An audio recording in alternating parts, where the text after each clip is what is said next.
Cobalah, teman-teman penikmat film, pernah kepikiran nggak, apakah orang tua juga bisa durhaka ke anaknya?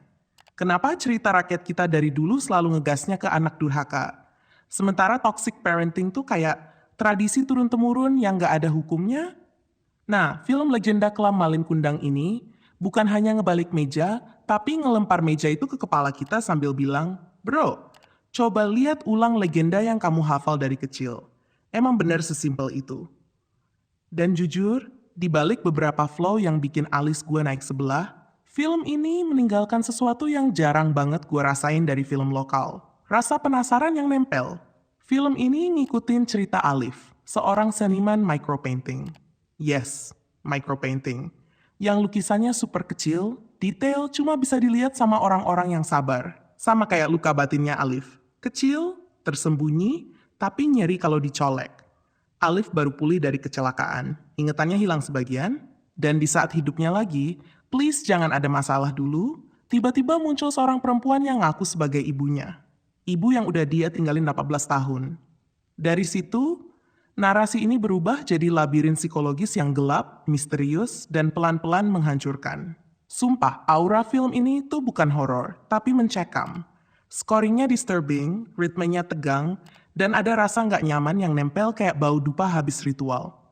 Dua sutradara baru, Kevin dan Rafki, surprisingly matang banget ngebangun atmosfer. Dan jangan lupa ada tangan dingin Joko Anwar di balik penulisan naskah. Pantas saja feel-nya rapi, walaupun nggak semuanya mulus. Gue suka banget gimana film ini ngolah simbol batu. Bukan cuma karena Malin Kundang dikutuk jadi batu, tapi karena batu itu metafora. Keras di luar, banyak memori di dalam, tapi bisu. Kayak kondisi jiwa Alif. Premisnya kuat, fresh, nggak nyontek template film lokal yang itu-itu aja. Dan untuk ukuran debut sutradara, gila sih, berani.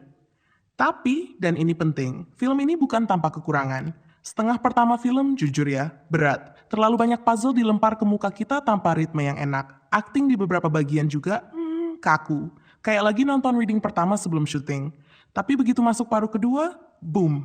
Film ini mekar. Twistnya masuk akal. Nggak murahan, nggak kerasa dipaksain demi shock value. Justru yang tipe, oh, itu toh, pantesan tadi adegan itu begitu.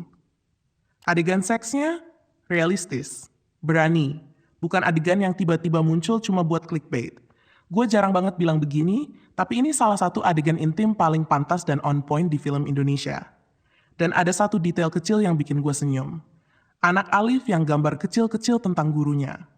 Subtle, tapi ngena.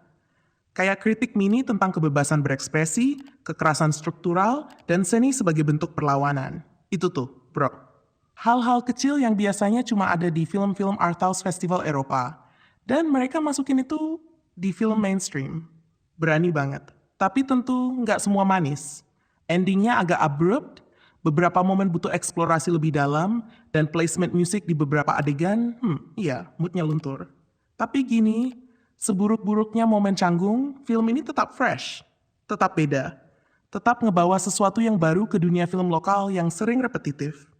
Dan gue respect itu, kalau lo udah capek sama film Indonesia yang itu-itu aja, yang horornya jump scare doang, yang dramanya nangis-nangis sambil monolog 5 menit, yang misterinya gampang ketebak, tonton ini. Legenda Kelam Malin Kundang bukan film sempurna, tapi dia buktiin satu hal penting, bahwa folklore Indonesia itu masih punya ribuan kemungkinan baru, asal ada yang berani nguliknya. Film ini bikin kita bertanya, jika versi dongeng selama ini cuma satu sisi, gimana kalau yang dikutuk sebenarnya bukan yang paling bersalah? Dan buat gue, justru di titik itu film ini bersinar. Indonesia butuh nafas baru, butuh suara-suara baru, butuh keberanian untuk nyoba hal lain. And film ini jawaban kecil yang nunjukin kalau arah itu ada. Terlepas dari kekurangannya, ini karya yang layak masuk diskusi, layak dianalisis, dan layak ditonton. Oke, itu dulu untuk hari ini. Sampai ketemu di review selanjutnya. Bye-bye!